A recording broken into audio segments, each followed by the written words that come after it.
আমাকে মা অন্নপূর্ণা বলে ডাকতো। কারণ আমি ওই ভালো, ভালো খাবার ওই যে বললাম বাবার কেটারিং এর বিজনেস, তো ওই খাবার-দাবার নিয়ে যেতাম। আর ওকে ও মেকআপ করছে, ওকে হাতে ধরে খাইয়েও দিয়েছি। তো ওই ওকে হাতে ধরে খাইয়ে দেওয়া এরকম ছিল ব্যাপারটা বলে ও আমাকে বলতো, "তুমি মা অন্নপূর্ণা।"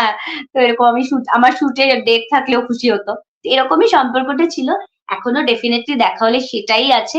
কিন্তু দেখা সাক্ষাৎটা অনেক কমে গেছে, যোগাযোগটা কমে গেছে। তাও আমি যখন ও ১ম ওই দেখলাম ওই কাজটা, মানে ও একটা সময় আমি বলি ও খুব টেনশনেও ছিল যখন ওর কনে বউ শেষ হচ্ছে যে কিভাবে কি একদম লাস্ট সময়ের কথা বলছি। মেকআপ রুমে বলতো যে কি করব, এরপর কোনো কাজ পাবো তো, ভালো কাজ পাবো তো? আমি ওকে বলেছিলাম যে ওর ডেফিনিটলি এটা মনে থাকবে যে আমি ওকে বলেছিলাম যে তোকে পেছনে ফিরে কখনো তাকাতে হবে না বাবা। আর এত ভালো কাজ করিস, মানে খুব ডেডিকেশন নিয়ে কাজটা করে। ভীষণ ডেডিকেটেড মেয়ে।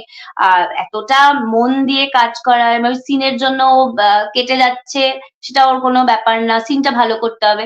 তো এগুলো ছিল বলে বলেছিলাম যে তোকে চিন্তা করতে হবে না। আর তারপরেই ওর চ্যানেলের যে কাজটা এলো তখন জানিয়েছিল যে আমি জি এর প্রজেক্টটা করছি। তো খুব খুশি হয়েছিলাম। তারপর অনেক এপিসোড দেখতাম, ওকে জানিয়েওছি যে ভালো লেগেছে বা কোনো ভালো প্রোমো হলে ওকে বলতাম। তো এইরকম আরকি। না, ও বাস্তবে যেরকম ক্যারেক্টার গুলো করে, কারণ আমরা দুটো মোটামুটি দেখেছি, মিঠাইয়ের ক্যারেক্টার বা যে কনে বউয়ের ক্যারেক্টারটা মোটামুটি সিমিলার, ওই একটা বাচ্চা মেয়ে ছটপটে টাইপের, এই টাইপেরই। তো হুম, বাস্তবটাও হুম। কি সেরকম? হ্যাঁ, কিন্তু বাস্তবে তো ভীষণ খামখেয়ালি, মানে ভুলে যায়। কিছু জিনিসপত্র রাখলে ভুলে যেত। হ্যাঁ, তারপরে আম ওকে একবার ইনভাইট করেছিলাম। আমার তখন একটা বাড়িতে অকেশন ছিল।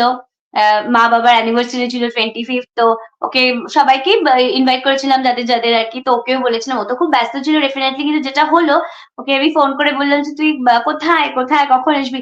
বলল, "সুপর্ণা দিদি আমি একদম ভুলে গেছি। সরি যে আজকে তোমার ইনভিটেশন।" মানে ও হচ্ছে এটা, মানে এটার জন্য কোনো রাগ নয় যে ও এটা ইচ্ছে করে করলো, ইচ্ছে করে না, ও এরকমই।